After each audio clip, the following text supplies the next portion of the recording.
السلام عليكم ورحمة الله وبركاته أحبابنا الكرام.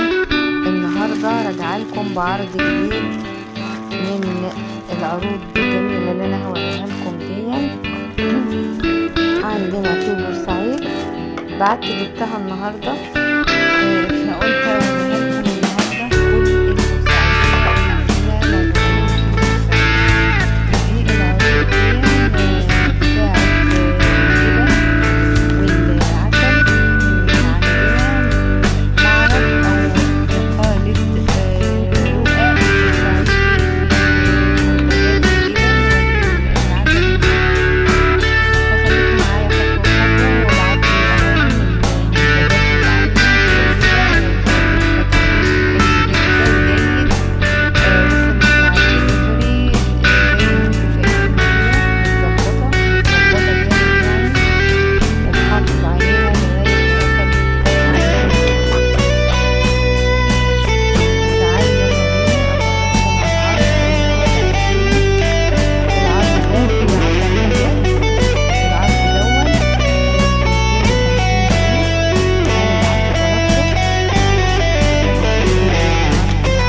بسطرمة حمرا بدون التوم اللي حواليها، نظيفة منضفها زي الفل.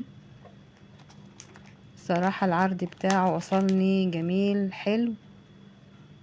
وده توم رومي او ربع رومي انا قايلاله عليه.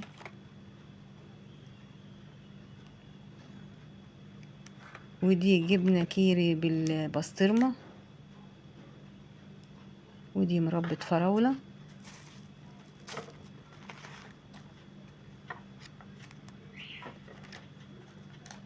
ودي جبنة لا دي مرتة هدية، ودي جبنة كيري بالرومي،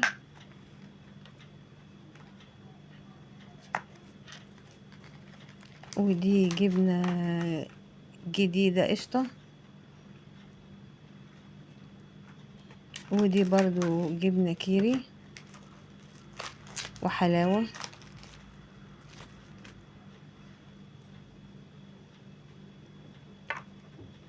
ودي جبنة كيري برضو بالبسطرمة، بس التانية الاولانية دي جبنة كيري برضو وحلاوة. وده عسل اسود انا بعت جايباه اضافة للحاجات اللي بعتها لي، للعرض اللي بعتهولي. دي اضافة من عندي انا جايباه عسل اسود، بس عسل اسود برضو ممتاز حلو، ولفة حلوة، بحيث ان هو ما يتخرمش ويتجب. يعني الصراحة لافف المنتجات كلها لفة كويسة محترمة. وادي العسل اهون وصل كويس، يعني مش مفهوش اي حاجة، سليم. وده كل العرض اللي بعته ب250 جنيه، 10 حاجات دول كده، 10 حاجات زيادة عليهم العسل. وعنده منتجات تانية برضو من العسل النحل وحاجات حلوة. وده كل العرض اللي بعتهولي. صراحة عرض جميل ممتاز. يا ريت البورسعيدية اللي هنا برضو يدخلوا على الصفحة بتاعته، هيلاقوا منتجات جميلة، وهيبعتها في يعني لفة حلوة محترمة. وزي ما انتوا شايفينها كده الحاجة واصلة.